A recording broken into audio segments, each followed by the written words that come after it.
નમસ્તે વિદ્યાર્થી મિત્રો. ધોરણ 6 સામાજિક વિજ્ઞાનમાં પાઠ નંબર 7 ગુપ્ત યુગ અને અન્ય શાસકો એનો આપણે અભ્યાસ કરતા હતા. અલગ અલગ બિંદુઓનો આપણે અત્યાર સુધી અભ્યાસ કર્યો. આજે આપણે ગુપ્ત યુગના જે સમ્રાટો થયા એના સિવાય જે અન્ય શાસકો થયા એના વિશે માહિતી આપણે મેળવવા જઈ રહ્યા છીએ. તો આજે આપણે સમ્રાટ હર્ષવર્ધન એના વિશે માહિતી મેળવવાના છે. તો ચાલો જોઈએ સમ્રાટ હર્ષવર્ધન. ગુપ્ત યુગ પછી પ્રાચીન ભારતના મહત્વપૂર્ણ રાજ્યોમાં હર્ષવર્ધનનું રાજ્ય ગણાય છે. ગુપ્ત યુગ પછી જેને જે શાસકો આવ્યા એમાં એક મહત્વપૂર્ણ શાસન કે મહત્વપૂર્ણ રાજ્ય કોઈ ગણી શકાય. એમાં હર્ષવર્ધન નામનો એક રાજા હતો.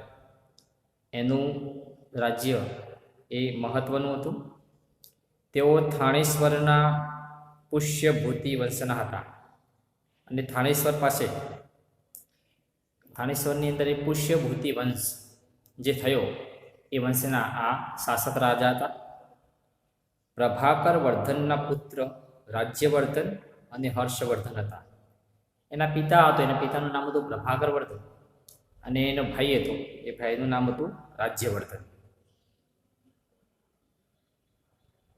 જ્યારે તેમની પુત્રી રાજ્યશ્રી હતી અને એમની એક બેન હતી, એનું નામ હતું રાજ્યશ્રી. રાજ્યશ્રી કનોજના રાજા ધ્રુવવર્માને પરણી હતી અને આ જે રાજ્યશ્રી હતી એના લગ્ન એ ધ્રુવવર્મા સાથે એ થયા હતા, જે કનોજનો રાજા હતો. ગોડ રાજવી શશાંક અને માલવ રાજે રાજ્યશ્રીનું અપહરણ કરી રાજ્ય પર આક્રમણ કરતા મોટી કટોકટી ઊભી થઈ. રાજ્યવર્ધનનું મૃત્યુ રાજશ્રીને બચાવવા જતા થયું. અને ગૌડ રાજા હતા. આ ગૌડ રાજામાં જે નામ હતું શશાંક અને માલવરાજ. આ માલવરાજે રાજ્યશ્રી છે એનું અપહરણ કર્યું અને અપહરણ કરીને રાજ્ય પર આક્રમણ કર્યું એટલે કટોકટી ઊભી થઈ. એટલે રાજ્યશ્રીના ભાઈ જે રાજ્યવર્ધન હતો એ રાજ્યશ્રીને બચાવવા માટે ગયો અને એનું મૃત્યુ થયું, એટલે એનું અવસાન થયું.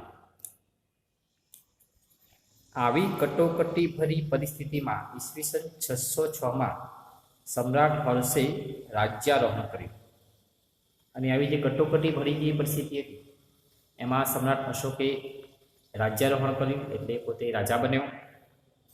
તેમણે રાજ્યશ્રીને બચાવ્યા અને એની આ જે ગૌડ રાજા હતા શશાંક અને માલવરાજની ચંગુલમાંથી પોતાની બેન છે રાજ્યશ્રીને છોડાવી. એટલું જ નહીં, રાજ્યશ્રીનું રાજ્ય કનોજ અને થાણેશ્વર એમ બંને રાજ્યો પર પોતાનું યોગ્ય શાસન શરૂ કર્યું. અને રાજ્યશ્રીને બચાવી પછી એને કનોજ અને થાણેશ્વર આ બંને રાજ્ય હતા. આ બંને રાજ્યો પર એને યોગ્ય શાસન એને શરૂ કર્યું. હર્ષવર્ધન પ્રાચીન ભારતના છેલ્લા મહાન સમ્રાટ હતા. અને પ્રાચીન જે ભારત હતો એનો છેલ્લો સમ્રાટ હતો, એમાં મહાન સમ્રાટ કહી શકાય તો એ હર્ષવર્ધન પોતે હતો. તેમણે મગધ, ઓડિશા, સારસ્વત, ગૌડ, મિથિલા સુધી પોતાનું સામ્રાજ્ય ફેલાવ્યું હતું. અને એણે અલગ અલગ જે રાજ્યો હતા એ રાજ્યોમાં પોતાનું સામ્રાજ્ય ફેલાવ્યું હતું. એમાં કયા કયા રાજ્યો હતા તો મિથિલા હતું, મગધ હતું, ઓડિશા હતું, સારસ્વત, ગૌડ વગેરે સુધી પોતાનું સામ્રાજ્ય એને ફેલાવ્યું હતું. તેના સમકાલીન રાજ્યોમાં વલ્લભીના મૈત્રક રાજા ધ્રુવસેન તેના જમાઈ હતા. અને એના સાથે સાથે સમકાલીન કહી શકાય એવા રાજ્યોમાં ગુજરાતમાં વલ્લભી એટલે ભાવનગર જોડે વલ્લભી વિદ્યાપીઠ આપણે આગળ ભણી ગયા. તો આ વલ્લભી છે એના મૈત્રક જે રાજા હતા જેનું નામ હતું ધ્રુવસેન. આ ધ્રુવસેન એના જમાઈ હતા, એટલે એની દીકરી એમની સાથે પરણાવી હતી. દખ્ખણમાં પુલકેશી બીજો સૌથી શક્તિશાળી રાજા હતો. અને દક્ષિણની અંદર પુલકેશી બીજો નામનો એક શક્તિશાળી રાજા એ રાજ્ય કરતો હતો. હર્ષવર્ધન અને પુલકેશી વચ્ચે થયેલા નર્મદાના યુદ્ધમાં સમ્રાટ હર્ષનો પરાજય થયો અને પુલકેશી બીજા વચ્ચે અને હર્ષવર્ધન વચ્ચે યુદ્ધ થયું. નર્મદાના યુદ્ધ કહેવાય છે. આ નર્મદાના યુદ્ધની અંદર સમ્રાટ હર્ષવર્ધન એ પુલકેશી બીજા સામે એ પોતે હારી ગયો, પરાજય થયો એનો. હર્ષ મોટે ભાગે નર્મદાથી ઉત્તરના શક્તિશાળી રાજા ગણાતા હતા અને નર્મદા નદી છે તેથી ઉત્તરનો જે ભાગ છે એ ઉત્તરના ભાગના સૌથી શક્તિશાળી રાજા એ હર્ષવર્ધન હતા. દક્ષિણની અંદર પુલકેશી બીજો એ શક્તિશાળી રાજા હતો. સમ્રાટ હર્ષનું સાંસ્કૃતિક પ્રદાન બહુ જ અગત્યનું હતું અને સાંસ્કૃતિક પ્રદાનમાં સમ્રાટ હર્ષવર્ધન છે એ ખૂબ અગત્યનું સ્થાન ધરાવે છે. તેના સમયમાં મહાન ચીની યાત્રી યુએન સ્વાંગ ભારત આવ્યા હતા અને ચીની મુસાફરો જે ભારતમાં આવ્યા એમાં એના સમયમાં યુએન સ્વાંગ આવ્યો હતો અને તેણે આ હર્ષવર્ધનના દરબારમાં એ પોતે રહ્યા હતા. હર્ષ શૈવ ભક્ત હતા અને પછીથી બૌદ્ધ ધર્મના મહાન અનુયાયી બન્યા. પોતે શરૂઆતમાં શૈવ ધર્મ એ હતા, શૈવ ધર્મી હતા, શંકર ભગવાનના ભક્ત હતા. પાછળથી એમને બૌદ્ધ ધર્મનો અંગીકાર કર્યો હતો એટલે બૌદ્ધ ધર્મના પોતે અનુયાયી બન્યા હતા. તેમણે કનોજમાં યુએન સ્વાંગના અધ્યક્ષપદે એક ધર્મ પરિષદનું આયોજન કર્યું. આપણે અગાઉ પણ ભણ્યા કે સમ્રાટ અશોક છે એની ધર્મ પરિષદ બોલાવી હતી, એમ સમ્રાટ હર્ષવર્ધને પણ આ યુએન સ્વાંગ એ જે ચીનથી આવ્યો એના અધ્યક્ષપદે એક ધર્મ પરિષદનું આયોજન કર્યું હતું. બુદ્ધની પ્રતિમાને હાથીની અંબાડી પર મૂકી તેની પૂજા કરાવી સ્થાપિત કરી હતી અને ભગવાન બુદ્ધની જે મૂર્તિ હતી એ પ્રતિમાને હાથીની અંબાડી પર બેસાડી નગરમાં ફેરવી હતી અને પછી એની પૂજા કરાવી અને પછી એની મૂર્તિની સ્થાપના કરી હતી. મહાયાન અને હિનયાન સંપ્રદાયો વિશે આ પરિષદમાં ગોષ્ઠી યોજાઈ. અને બૌદ્ધ ધર્મના બે જે સંપ્રદાય છે એમાં મહાયાન કહેવાય છે અને હિનયાન. આ મહાયાન અને હિનયાન આ બે સંપ્રદાયો વિશે આ જે ધર્મ પરિષદ થયું એમાં ગોષ્ઠી યોજાઈ હતી. સમ્રાટ હર્ષ સાહિત્ય, કલા અને વિદ્યા પ્રત્યે અનુરાગ રાખતો હતો. આ સમ્રાટ હર્ષવર્ધન હતો એ સાહિત્ય, કલા અને વિદ્યા પ્રત્યે એ પોતે એનો અનુરાગ હતો, એટલે પોતે એના તરફ શ્રદ્ધા હતી, એના તરફ એનો પ્રેમ હતો. તેના દરબારમાં મહાન કવિ બાણભટ્ટ સંકળાયેલા હતા, જેમણે હર્ષચરિતમ અને કાદંબરી જેવા સંસ્કૃત સાહિત્યના મહાન ગ્રંથો લખ્યા હતા. એના દરબારની અંદર બાણભટ્ટ નામના મહાન કવિ હતા અને આ બાણભટ્ટે એ કાદંબરી અને હર્ષચરિતમ નામના સંસ્કૃતની અંદર ખૂબ મહાન ગ્રંથો એને લખ્યા હતા. મયુર ભટ્ટ અને કવિ જયસેન પણ હર્ષના સમયના મહાન કવિઓ હતા અને બાણભટ્ટ સિવાય કવિ જયસેન અને મયુર ભટ્ટ એ પણ એ મહાન કવિઓ એ હર્ષના સમયમાં થઈ ગયા. સમ્રાટ હર્ષ પોતે પણ ઉચ્ચ કોટીના સાહિત્યકાર હતા અને સમ્રાટ હર્ષવર્ધન પોતે પણ એ ઉચ્ચ કોટીનો સાહિત્યકાર કહેવાય છે. તેમણે પ્રિયદર્શિકા અને રત્નાવલી નામના બે નાટકોની રચના કરી હતી અને પોતે એને બે નાટકો લખ્યા હતા. એમાં પ્રિયદર્શિકા અને રત્નાવલી આ બંને નાટકો એની રચના એ સમ્રાટ હર્ષવર્ધને કરી હતી, એટલે પોતે ઉચ્ચ કોટીના સાહિત્યકાર ગણાય છે. સાથે સાથે ભગવાન બુદ્ધની જાતક કથાઓ ઉપરથી નાગાનંદ નામનું વિશિષ્ટ નાટક પણ લખ્યું હતું અને એની સાથે સાથે ભગવાન બુદ્ધ છે એ ભગવાન બુદ્ધની જાતક કથાઓ એટલે ભગવાન બુદ્ધના પૂર્વજન્મો જે થયા એની જે કથાઓ છે જાતક કથાઓ, આ જાતક કથાઓના ઉપરથી એક નાગાનંદ નામનું વિશિષ્ટ નાટક એમણે લખ્યું હતું. એટલે સમ્રાટ હર્ષવર્ધન એ ઉચ્ચ કોટીના સાહિત્યકાર કહી શકાય. એમને પ્રિયદર્શિકા, રત્નાવલી અને એના સિવાય ભગવાન બુદ્ધની જાતક કથાઓ પરથી નાગાનંદ નામના નાટકની રચના કરી હતી. હર્ષે અન્ય દેશો સાથે પણ મૈત્રી સંબંધો બાંધ્યા હતા. તેણે પોતાના દૂત મંડળને ચીનમાં મોકલ્યા હતા અને હર્ષવર્ધને અન્ય દેશો સાથે પણ પોતાના સંબંધો સ્થાપિત કર્યા હતા અને પોતાના જે દૂત મંડળ હતું એને ચીનમાં મોકલ્યું હતું. તે જ રીતે ચીનથી ભારતમાં ચીનના દૂત મંડળે મુલાકાત લીધી હતી, જેવી રીતે ભારતમાંથી ચીનમાં દૂતમંડળ ગયું એવી જ રીતે ચીનના જે દૂતમંડળ હતું એને ભારતની મુલાકાત લીધી હતી. આ દ્રષ્ટિએ સમ્રાટ હર્ષે એક ઉચ્ચ કોટીના શાસક, વિજેતા, વહીવટકર્તા અને સાહિત્યકાર હતા. એટલે કહી શકાય કે હર્ષવર્ધન છે એ કેવો સમ્રાટ હતો, કેવો રાજા હતો, અથવા એનામાં કયા કયા ગુણો હતા? તો સમ્રાટ એક ઉચ્ચ કોટીના શાસક હતા, વિજેતા કહેવાય, વહીવટકર્તા હતા અને સાહિત્યકાર હતા. તેમણે નાલંદા વિદ્યાપીઠને નિભાવવા માટે 100 ગામ ભેટમાં આપ્યા હતા. અને નાલંદા નામની જે વિદ્યાપીઠ થઈ ગઈ, 5 જે વિશ્વવિદ્યાપીઠો ભારતમાં હતી એમાં નાલંદા નામની વિદ્યાપીઠ છે એનો નિભાવવા માટે, એનું કામકાજ વ્યવસ્થિત ચાલે, એ લાંબો સમય સુધી ચાલે એટલે એને 100 ગામ એને ભેટમાં આપ્યા હતા. એના પછી જે અન્ય સમ્રાટોમાં પુલકેશી બીજો, જે દખ્ખણનો સૌથી શક્તિશાળી રાજા હતો, એના વિશે જોઈએ આપણે. સમ્રાટ હર્ષના સમકાલીન રાજાઓમાં સૌથી શક્તિશાળી ચાલુક્ય વંશી રાજા પુલકેશી બીજા હતા. અને એને સમયમાં જ આ પુલકેશી બીજો થઈ ગયો, જે ચાલુક્ય વંશનો. તેમણે મહારાષ્ટ્રમાં રાષ્ટ્રકૂટો પાસેથી સત્તા આંચકી રાજ્ય સ્થાપ્યું. અને મહારાષ્ટ્રમાં એ સમયે આ રાષ્ટ્રકૂટો જે રાજ્ય કરતા હતા એમના પાસેથી એમની સત્તા મેળવી લીધી અને પોતે એ રાજ્ય એનું સ્થાપ્યું હતું. પુલકેશી બીજાએ 40 વર્ષ જેટલા લાંબા સમય સુધી શાસન કર્યું હતું. અને 40 વર્ષ સુધી એને પોતે શાસન કર્યું હતું એવું કહેવાય છે. તેમણે સમ્રાટ હર્ષને પણ હરાવ્યા હતા. સમ્રાટ હર્ષવર્ધનની નર્મદાના યુદ્ધમાં એણે હરાવ્યો હતો. તે મહાન વિજેતા હતા, એટલે દખ્ખણના શક્તિશાળી રાજા તરીકે પુલકેશી બીજો ગણાય છે. તેણે દક્ષિણ ભારતના કદંબો, માહેશ્વરના ગંગો, કોંકણના મૌર્યોને હરાવી દક્ષિણ પથના સ્વામીનું બિરુદ પ્રાપ્ત કર્યું હતું.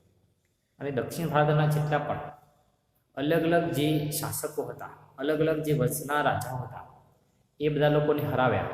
અને હરાવ્યા એટલે આખા દક્ષિણમાં એનું રાજ્ય સ્થાપાઈ ગયું. એટલે જે દક્ષિણ પથના સ્વામીનું બિરુદ એ પોતે એને પ્રાપ્ત કર્યું હતું. તો કોને કોને હરાવ્યા હતા? દક્ષિણ ભારતના કદંબોને, માહેશ્વરના ગંગોને હરાવ્યા હતા, કોંકણના મૌર્યોને હરાવ્યા હતા અને દક્ષિણ પંથના સ્વામીનું બિરુદ પ્રાપ્ત કર્યું હતું. માલવ અને ગુર્જરોને પણ તેણે હરાવ્યા હતા. કર્ણાટક, મહારાષ્ટ્ર અને કોંકણ એ સમગ્ર વિસ્તારનો તે સ્વામી હતો. એના સિવાય માલવ રાજાઓને, ગુર્જર રાજાઓને હરાવી.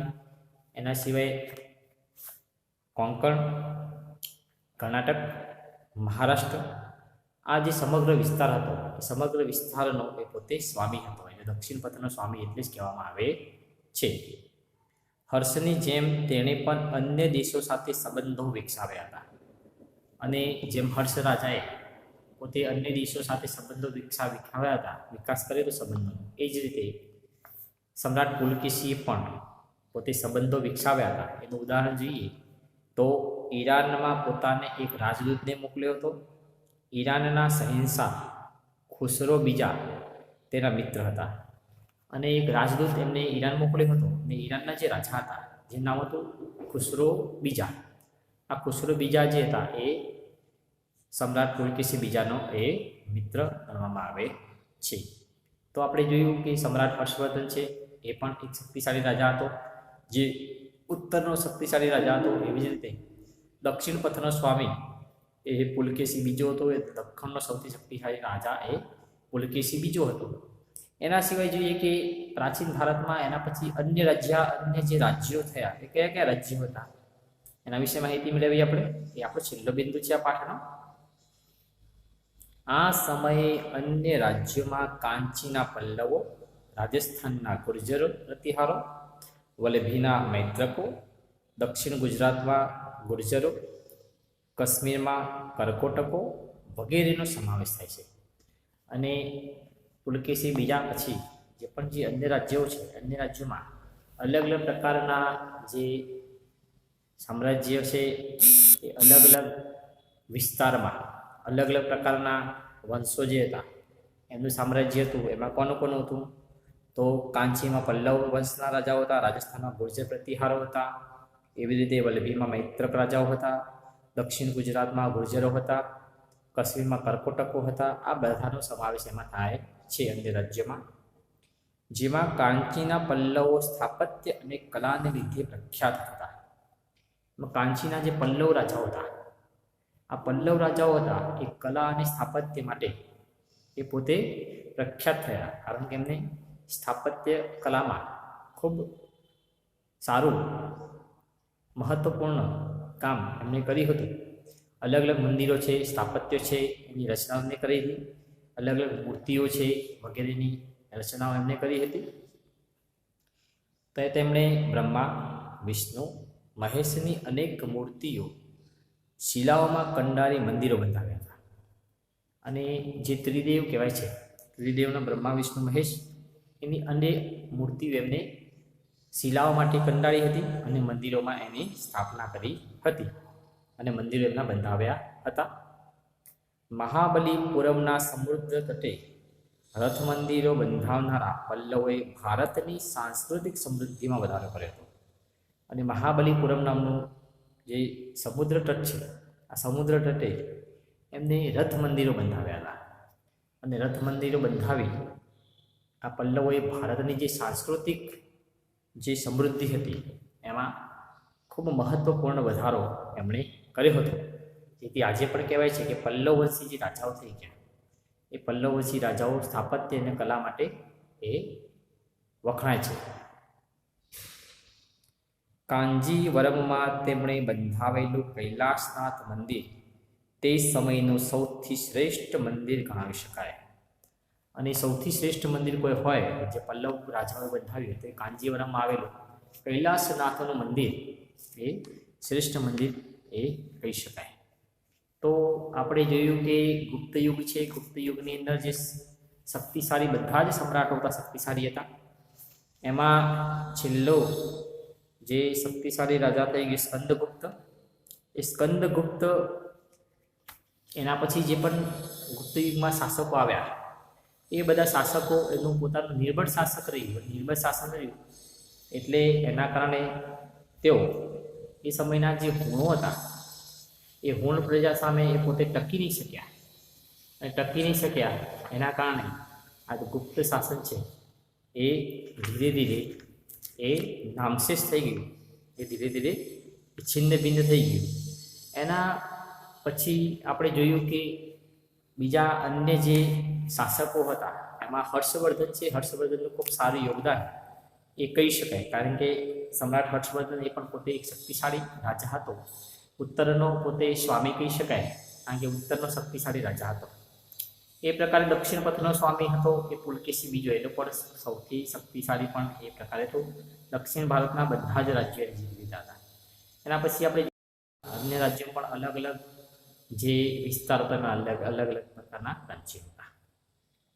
તો આ પાઠની અંદર આપણે ગુપ્ત યુગ અને અન્ય શાસકો વિશે અભ્યાસ કર્યો. અલગ અલગ દરેક સમ્રાટ છે એનું જીવન કવન જે છે એ વાંચવા જેવું છે. એ ક્યાંક પુસ્તકમાંથી મળશે, ક્યાંક યુટ્યુબના માધ્યમથી મળશે, ક્યાંક ગૂગલમાં સર્ચ કરશો તો મળશે. તો ભારતની છે, ભારતની જે પરંપરા, ભારતનો જે ભવ્ય વારસો, ભારતનો પ્રાચીન ઇતિહાસ એ એમને નથી કહેવાતો કે આટલું જૂનું પ્રાચીન ભારત છે એ કોના આધારે છે. તો આવા મહાન રાજવીઓ એ ભારતમાં થઈ ગયા જે ભારતની આન બાન અને શાન ગણાવી શકાય. એક એક રાજાનું પોતાનું એક મહાન સામ્રાજ્ય એ હતું. એક ઉદાહરણ જોઈએ કે વચ્ચે હમણાં એક પિક્ચર આવ્યું હતું બાહુબલી. બાહુબલીમાં આપણે જોયું હતું કે માહિષ્મતી સામ્રાજ્ય જે ઉત્તરમાં થઈ ગયું હતું, એ સામ્રાજ્ય નાનકડું સામ્રાજ્ય હતું. આ તો એક ઉદાહરણ છે. આવા ભારતની અંદર એક ખૂબ મહાન સામ્રાજ્ય એ ભારતમાં થઈ ગયું, એક મગધ. અલગ અલગ સિરિયલના માધ્યમથી, ગૂગલના માધ્યમથી, યુટ્યુબના માધ્યમથી આ ભારતના મહાન જે સમ્રાટો થયા, વિવિધ રાજાઓ થઈ ગયા, આપણી સંસ્કૃતિ છે એના વિશે ઘરે બેસીને પરિવાર સાથે સમજ મેળવીએ. સારા સારા પિક્ચરો, જે સાંસ્કૃતિક ચિત્રો છે એ પણ ઘરે બેસીને જોઈએ તો આપણું પણ નોલેજ વધતું હોય છે, આપણા ઇતિહાસ વિશે આપણને જ્ઞાન પ્રાપ્ત થતું હોય છે. અને ખરેખર આપણો ભવ્ય વારસો છે એને સારી રીતે સાચી રીતે સમજી શકીશું. સ્વાધ્યાય છે એ સામાજિક વિજ્ઞાનની નોટમાં સારા અક્ષરે લખવાનો છે. નમસ્કાર.